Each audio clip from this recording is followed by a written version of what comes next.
Y ahora hay otro contexto, que es la pandemia, porque Así es. me imagino que debe ser bien, a ver, vamos a decir las cosas como son. No se les da generalmente a las personas con discapacidad la importancia y la relevancia que debe tener. Y en época y en tiempos de pandemia, hay que ver también cuál ha sido el rol, por ejemplo, de las autoridades, y cuando digo autoridades, no sé, municipio, en el resguardo de estas personas que tienen algún tipo o grado de discapacidad en el contexto de pandemia. Y me gustaría, Matías, que tú nos pudieses orientar un poco respecto a este tema, porque insisto, nosotros durante mucho tiempo, desde hace 100 días, cuando tuvimos el primer caso de coronavirus en el país, ya estamos entrando prácticamente en la monotonía de contar los contagios, de contarle a la gente, lamentablemente, las personas fallecidas. Y hemos dejado de lado muchos temas importantes. Y el de las personas con discapacidad, creo yo que también es bien importante, y a ver si lo podemos desarrollar en estos minutos que tenemos. Sí, por supuesto. Mira, la verdad es que esta pandemia, además de ser una crisis sanitaria, ha venido a agudizar la exclusión de las personas en situación de discapacidad en nuestro país. Porque todo lo que siempre las personas con discapacidad hemos reclamado respecto de la exclusión se ha hecho evidente, ha salido a la luz con esta pandemia, pero de manera doble y triple, más complejo. Siempre hemos hablado, por ejemplo, de la segregación en la educación. Hoy día Mineduc levanta una plataforma, clases a distancia, pero ni la plataforma ni los contenidos son accesibles para personas en situación de discapacidad. En este contexto de pandemia y en el alto nivel de contagio, ¿cierto? Existen tratamientos médicos, farmacológicos que, si bien no curan el COVID-19, ayudan a mitigar, ¿cierto? Dolores, son tipos de analgésicos y todo lo demás.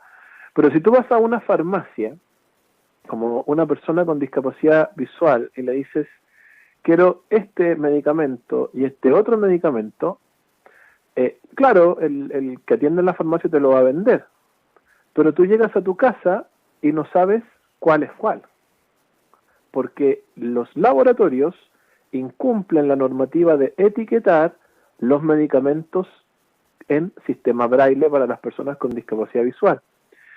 Esa norma está establecida en Chile del año 2010, en la ley 20.422, que obliga el etiquetado braille en cosméticos, ¿cierto? Y en medicamentos para que las personas con discapacidad visual puedan saber su contenido. Entonces yo puedo confundir un antihistamínico con un analgésico o con un medicamento para dormir o con un medicamento para el estómago, porque no sé qué es lo que estoy consumiendo, y hoy día que hay más personas enfermas, se agrava esta situación. Y cuando tú estás en una situación de confinamiento, imagínate una persona con discapacidad visual, claro, yo dependo, te pongo un ejemplo, esta persona depende de un familiar que le ayuda con los medicamentos cuando tiene que tomarlos, ¿cierto? O cuando está enfermo, pero si esa persona, ¿cierto?, que le ayuda está con coronavirus, no puede ayudarlo, ¿cierto? Si está en una cuarentena preventiva, aislado, porque fue un contacto estrecho de otra persona que sí estaba contagiada, ya no puede ayudarlo. Entonces, estas ayudas que vienen como a parchar la labor del Estado, que son ayudas que otras personas entregan a las que están en situación de discapacidad, hoy día también se reduce el contacto físico. Cómo las personas en situación de discapacidad, ¿cierto?, después de la pandemia van a salir a las calles cuando requieren muchas veces un apoyo físico de otra, tomarse del hombro, tomarse del codo, porque las calles están llenas de obstáculos. ¿Cómo tú ayudas a una persona en silla de ruedas a subir o bajar una acera cuando hay un desnivel que está mal hecho, si tú no te vas a poder acercar a la gente? porque tiene que haber va a tener que haber un distanciamiento social aún más allá de que pasen estas cuarentenas. Entonces, esta situación viene a relevar, como lo decía al principio, la exclusión de las personas en situación de discapacidad, y aquí hay un rol muy importante que no están jugando las autoridades, la autoridad sanitaria, la autoridad de la discapacidad en Chile, que es el Servicio Nacional de la Discapacidad, y por cierto también los municipios. Matías, en base a tu experiencia, me quedó dando vuelta algo recién, que tú comentabas que tenía que ver con este etiquetado en sistema braille. Tú decías, debería estar en vigencia o debería ya verse de manera o que esté listo desde el 2010. Tú como presidente de la asociación, cuando has tenido que ir a algún tipo de reunión o cuando has tenido que escuchar por qué no se ha hecho todavía, ¿cuáles son las razones? ¿Qué es lo que dicen las grandes empresas o la gente encargada del tema de por qué, por ejemplo, no se ha hecho o por qué no se ha hecho como se debería? Mira, en este caso en específico no me ha tocado participar en ninguna actividad puntual como la que tú mencionas. Nosotros sí te puedo contar que hicimos un informe respecto al cumplimiento de la Ley de Inclusión 20.422, que está en nuestra página web, en la sección Estudios y Publicaciones, www.fchd.cl, y ahí consignamos, ¿cierto?, esta problemática, y creemos, también lo decimos en nuestro informe, que todas estas falencias que tiene la normativa tienen que ver con la falta de fiscalización, ¿ya? ¿Cómo en Chile se fiscaliza que no se vulneren los derechos de las personas con discapacidad? Básicamente a través de una denuncia que una persona en situación de discapacidad haga en un juzgado de policía local. Ahí recién hay una fiscalización. ¿Por qué? Porque el ente rector del Estado, que es el Servicio Nacional de la Discapacidad en materia de discapacidad, no tiene atribuciones de fiscalización, la ley no se las da. Es un león sin dientes, como lo es o lo fue quizás en algún tiempo con mayor énfasis el CERNAC, que no podía hacer mucho por los consumidores. Bueno, el SENADIS tampoco puede hacer mucho por las personas con discapacidad desde el punto de vista de el cumplimiento, ¿cierto?, de las normativas. Si el SENADIS promueve, si el SENADIS entrega herramientas técnicas, pero cuando ocurre una vulneración, el SENADIS tiene que dar 2 pasos para atrás, criticar, puede salir al paso con declaraciones, pero no tiene facultades de fiscalización.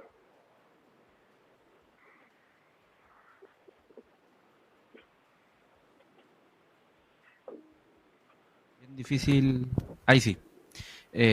O sea, es bien difícil poder avanzar cuando no te están dando ni siquiera las herramientas, porque a la larga las herramientas deberían estar, pero no te permiten avanzar de ninguna manera, de ninguna forma.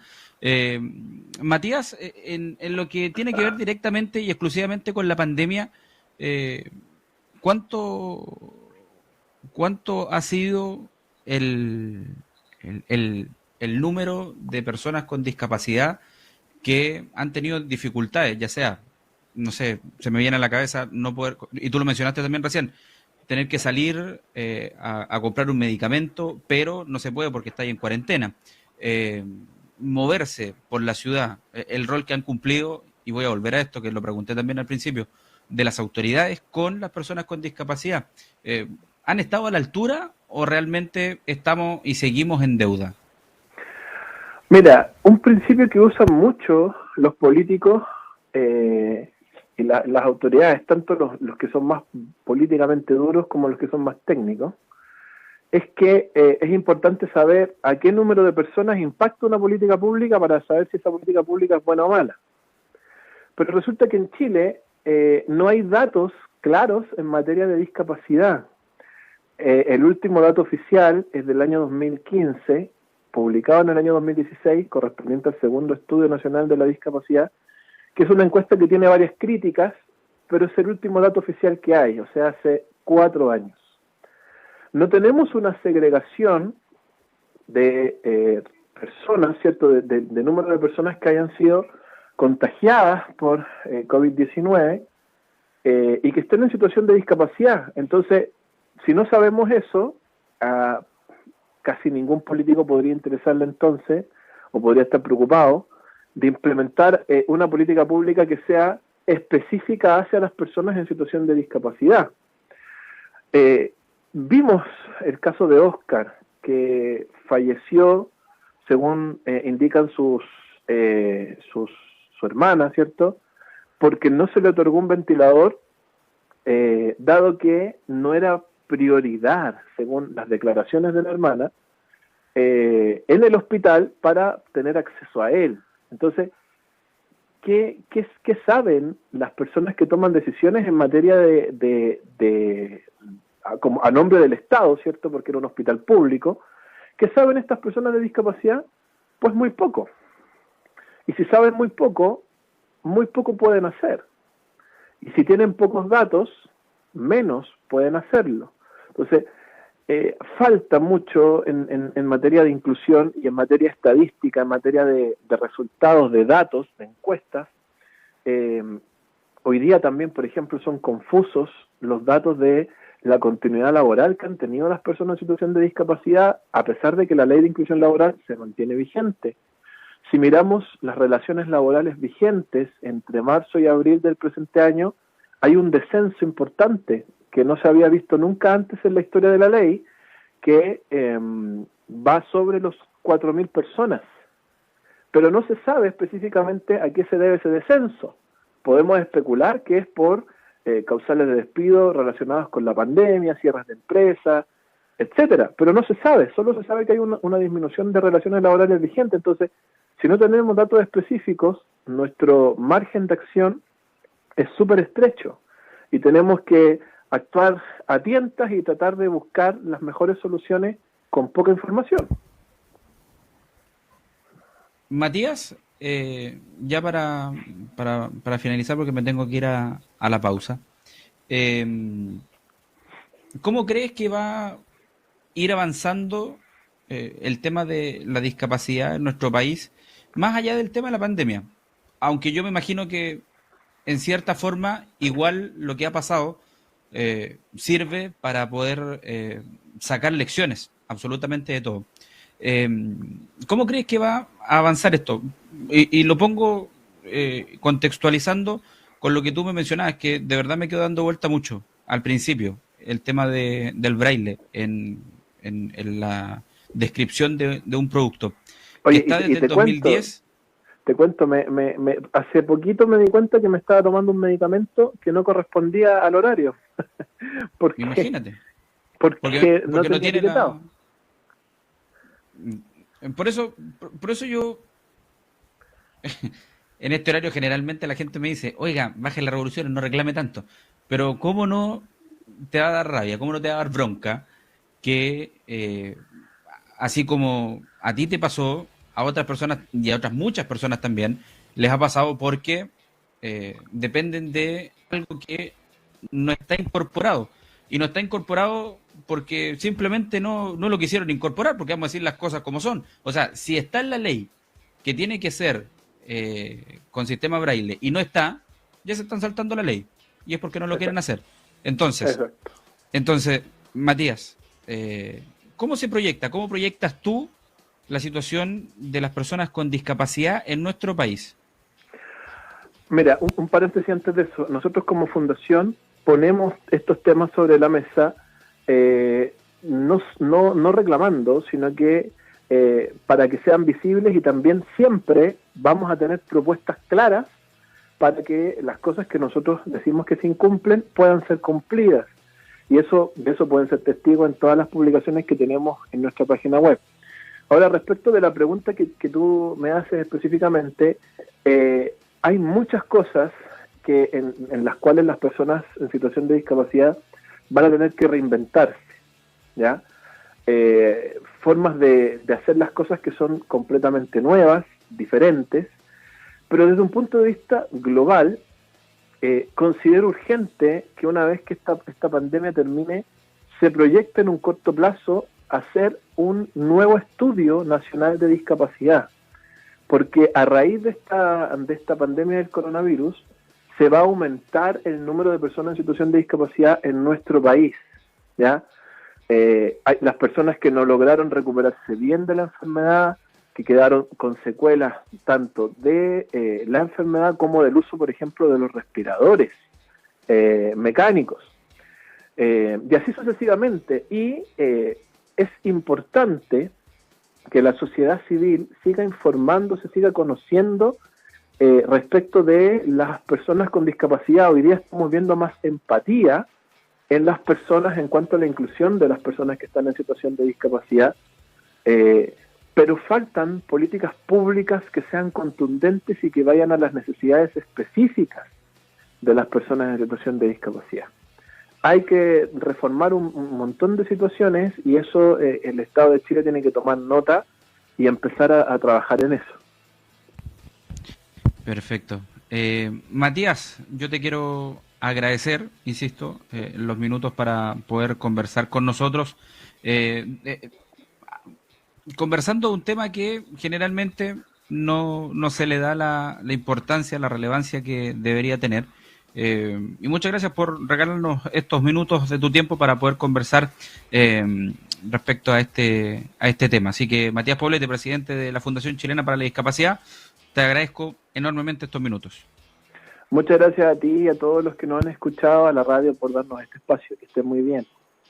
Un abrazo, que esté muy bien. Hasta luego. Ahí estábamos conversando con Matías Poblete, como le